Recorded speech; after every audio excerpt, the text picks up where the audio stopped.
A long time ago, in a galaxy far, far away,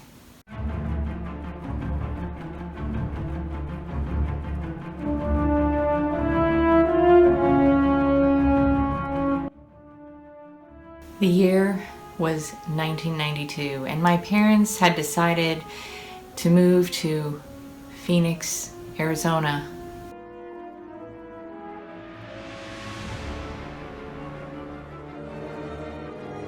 So I've lived here for a while, and as you can see, I'm a little bit of a Star Wars geek myself. So today I wanted to share not just the pros and cons of living in Phoenix, Arizona, but the light side and the dark side of living in Phoenix. Light side number one, the weather. As I'm filming this, it is 60 degrees outside in the middle of January. The weather is fabulous. You have 6 to 8 months of just absolutely gorgeous weather. The winters are fantastic. You do not have to shovel sunshine. And if you do want a little bit of the snow, you can just make a quick drive up north to Flagstaff, Sedona, Prescott, Payson. No, we do not have snow. You don't have to worry about icicles hanging from your gutters or anything else. Usually starting in October until through May, we usually have winter visitors here from all over the country and Canada to enjoy this beautiful winter weather. Dark side number one, the weather. Yes, in the summertime, it is hot. We do live in the desert. You will get 100 degrees or more. It is so hot. You actually could fry an egg on the sidewalk. People actually do keep oven mitts in their car for the steering wheel. And if you have leather seats in your car, oof, watch out. Location, location, location. Phoenix is located in the southern central part of Arizona. But what's perfect about it is where you can go from here. It's only 6 hours to the beach in California. It's 6 hours down to Mexico. It's 6 hours up to Las Vegas. It's only a couple hours to Flagstaff so you can visit mountains and ski. There's so much around us that you can visit. It's insane. It's crazy. How far is Sedona? In less than 12 parsecs. What's also nice about the Phoenix metropolitan area is it's kind of laid out like a grid. The freeways make sense, and all the roads are either running north and south or east and west really easily. And the whole Phoenix Valley is surrounded by beautiful mountains. The mountain views can be seen from almost anywhere, which means miles and miles of hiking. Dark side number two.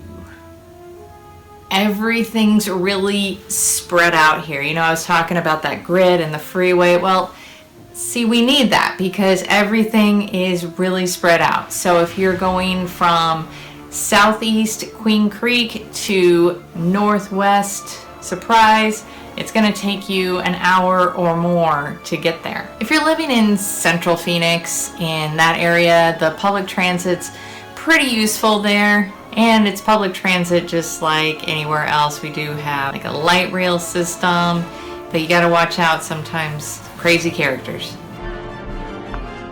I don't like you either. You just watch yourself. We're wanted men. I have the death sentence on 12 systems. I'll be careful. You'll be dead. But if you're living outside of that central Phoenix area, you're gonna need a car. What's kind of nice is almost anywhere you park is free. You're not usually paying for paid parking unless you're visiting some sort of government building downtown.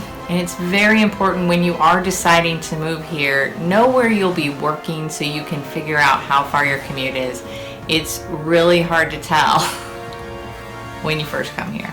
Light side number three, cost of living. Phoenix is the 5th largest city in the country, and we have the lowest median cost of housing out here, about $239,000. property taxes are actually really good. If you're coming from the Midwest, yeah, they probably will look a little higher, but if you're coming from the West Coast or the East Coast or Texas, you're gonna see much lower property taxes here. What's kind of nice too is because we do have a very spread out kind of area, we have some big houses out here too. You can have land and still make it affordable compared to some other places in the country. Dark side number 3, the education system. Hey, I know a lot of teachers that work here. My own sister-in-law works in Mesa as a high school teacher, and I have so much love and appreciation for our educators and our education system. But I came from Texas that has one of the most fantastic education programs in the country, and coming here was quite different. We're 49th overall, and that's taking into account funding per student, class size, quality of educators, and administration. My young Jedi, you will find that it is you who are mistaken about a great many things. Now the funding is the biggest part. Right now, Arizona spends on an average of $8,000 per student per year, where the national average is over $12,000. The school district of Mesa Public Schools alone has 64,000 students, and there's only one superintendent overseeing that. So you can imagine that things aren't perfect.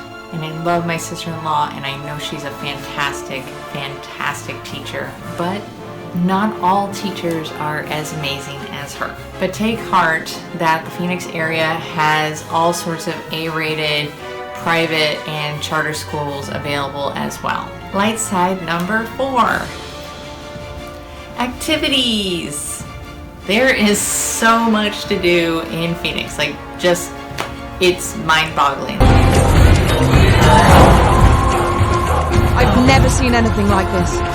Between September and April, we have so many festivals. We have food festivals, we have beer festivals, we have music festivals, we have ostrich festivals.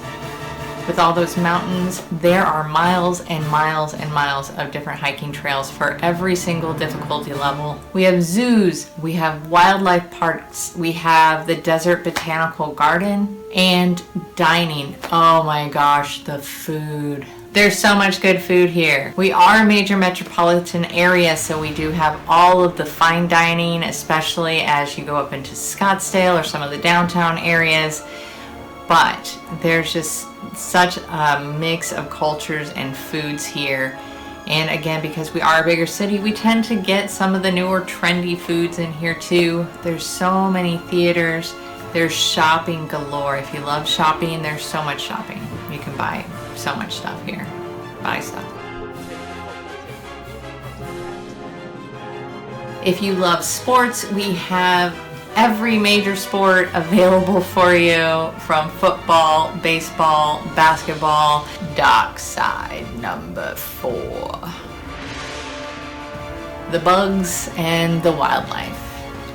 We are a desert community, and we are stretched out to the outskirts of the Phoenix area. There's a lot of desert wildlife out there, and yes, it does creep in. So if you are more on the outskirts, and maybe even if you're not, you're going to see some of this too. But we have some crazy critters out here, from scorpions to spiders, like all the spiders. We have snakes. There's all sorts of raptors. You see eagles, hawks, vultures. You'll also see javelinas and coyotes. And if you're really lucky, you might run into a Gila monster. Light side number 5. The economy. We have such a strong economy here in Phoenix. People are rushing to be here.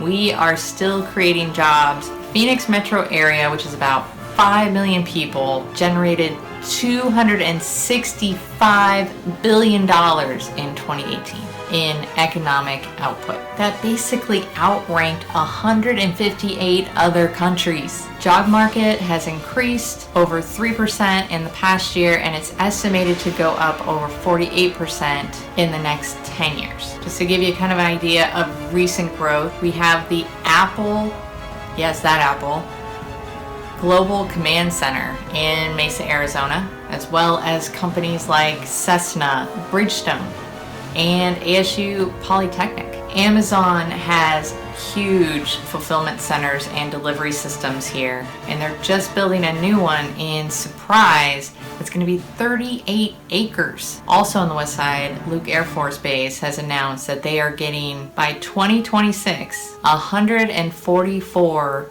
new fighter jets.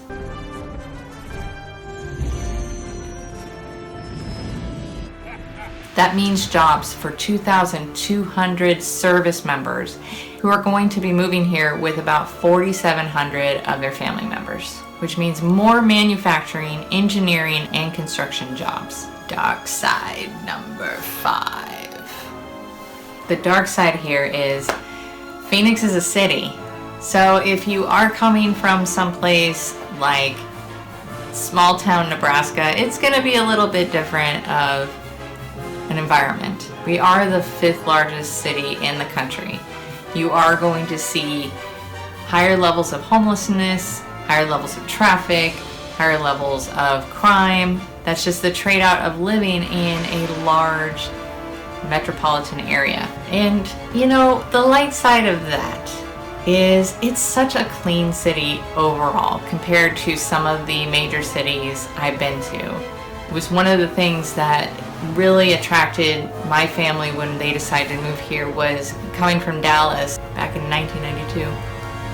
It was such a difference in how clean the city looked compared to where we were coming from. Will you see graffiti? Will you see garbage once in a while? Yeah, you will. It's a city. But if you stay more on the outskirts and more in the suburb areas, you're not going to see that as much. The Phoenix metro area is called the Valley of the Sun, and we are happy to bask in the light side of all the amazing things that Phoenix has to offer. But to be truly happy here, you have to embrace the dark side. If you're interested in moving to Phoenix and have some questions about the area, I'm more than happy to answer those. My contact information will be down in the description. Also, be sure to click on my relocation guide for even more in-depth information on Phoenix, including what is that ostrich festival that she was talking about.